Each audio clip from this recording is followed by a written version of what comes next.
Portia Games, developer behind the role-playing game My Time at Portia, has come under fire over reportedly withholding payments to its voice actors for several months. Although seemingly resolved at this point, this is still important to highlight, especially since developers, both big and small, should pay their workers and contractors a fair, agreed upon rate in a timely manner. The problem seems to date back as far as October 2018, where the treatment of My Time at Portia's voice actors was detailed in a Steam thread, which has since been logged. Most of the issues seem to revolve around compensation, with the author of the post writing how voice actors were reportedly being paid only $50 for 100 plus lines of voiced dialogue. A handful of voice actors took to Twitter to express their dismay over how Portia Games has handled the situation thus far. As of January 19th, My Time at Portia is at number 1 in the Steam Global Top Sellers list, leading men to wonder if the sales from those copies sold are finally being used to pay contractors. Portia Games has put out a statement over the issue as well, explaining how it was an oversight issued with one of our designers, although it's unclear if that means that designer forgot about the voice actors, or they did not oversee the actors properly. Cannot write that long comment here on Twitter, so please see the content in the picture below. For the voice acting issue, we are facing MYTIMEATPORT at a peak. Twitter, Gamasutra near Razer and Microsoft are collaborating to release a wireless keyboard and mouse combo designed specifically for the X1. This news comes after Microsoft finally brought mouse and keyboard support to the console last month. Although the new feature seems to only be available to X insiders, it will eventually be opened up to all players. But at an unspecified date, dubbed the Razer Turret, it features a full-size mechanical keyboard with a dedicated X key that pulls up the X1 dashboard. The mouse is modeled after Theron's mobile wireless mouse, and can sit on a retractable base that slides out from the keyboard. Predictably, the turret is also compatible with PC, so players can switch back and forth between platforms as they wish. The Razer turret costs us $250 United States D, and is currently available for pre-order on the Microsoft Store. Chinese regulators are once again reviewing games submitted for license consideration in China, putting an end to the licensing freeze that had halted game approvals for the bulk of 2018, according to TechCrunch. One set of games has already been evaluated under the freshly restructured system, and that licenses for approved games should be assigned in the near future. Prior to today, Chinese game makers had been enduring a 9-month-long freeze on the approval process that typically greenlights games for release and monetization in China. The halt was the result of an internal power reshuffling that now sees the government's Central Propaganda Committee State Administration of Press Publication taking control of the approval process, a move that aims to give the central government more control over the country's game market.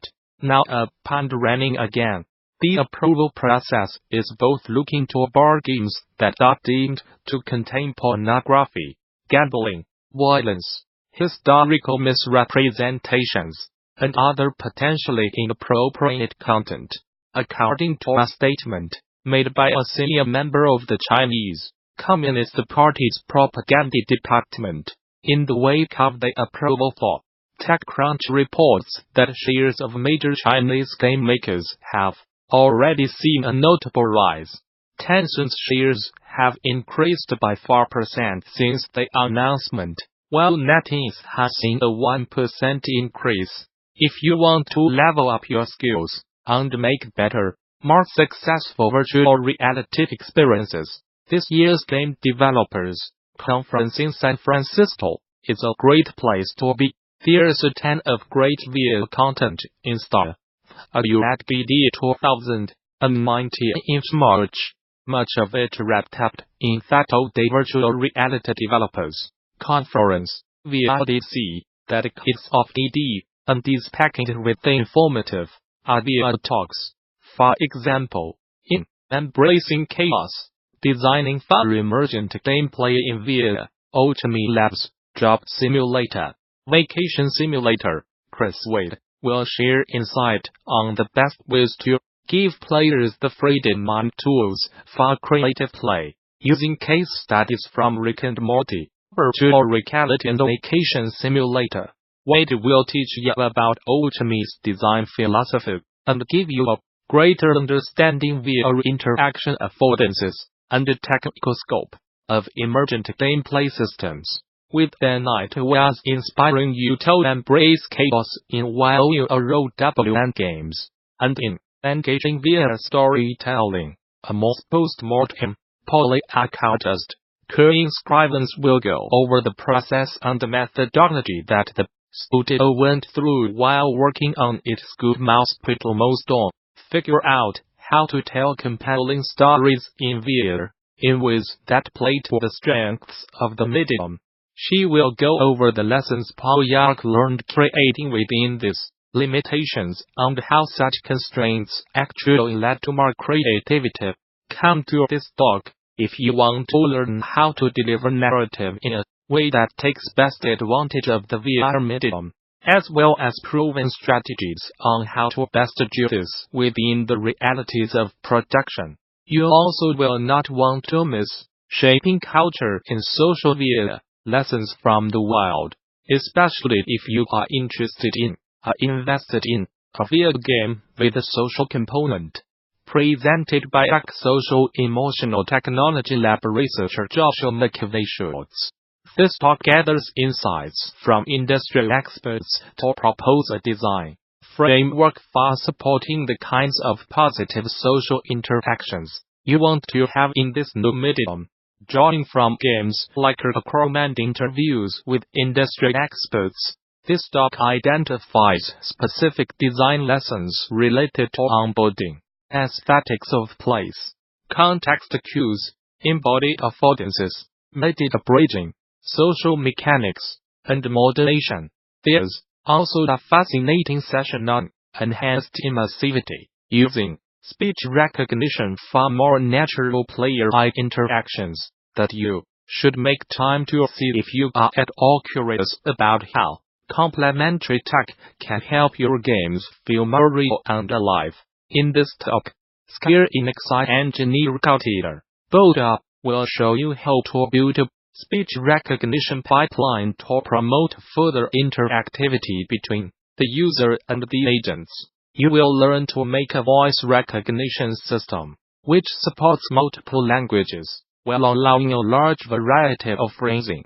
You will also learn some methods to improve spatial representation-based interactions. While the original application is for VR, it can be applied to any game where there is a need for more immersive and interactive agents. This is already stretching too long, so let us recommend just one more practical, career-expanding VR talk at GD 2019, Spatial Auditoing, Batted Cards, a VR stealth game, featuring Destrament co-owners Kjellberg, and Valve VR Audio EXPERTLAKULISHANTANI. It's a promising session that promises to give you specific examples of spatial audio technology and how it enhances gameplay and immersion, including HRF-based binaural rendering for locating enemies, occlusion and transmission for modeling how sound is affected by vents, other openings, and real-time physics-based reverb for modeling smooth variations and subtle details in environmental reverb. The speakers will also show the needs of budget cuts informed improvements in how Steam Audio integrates with Unity. Finally, they will dig into the limitations in audio engine architecture when it comes to advanced spatial audio technology, and offer some suggestions for addressing them. Do not miss it. Further details on these talks and many more are available now on THEGDC 2019 session scheduler. There you can begin to lay out your GD 2019, which takes place March 18th through the 22nd at the newly renovated Moscone Center in San Francisco.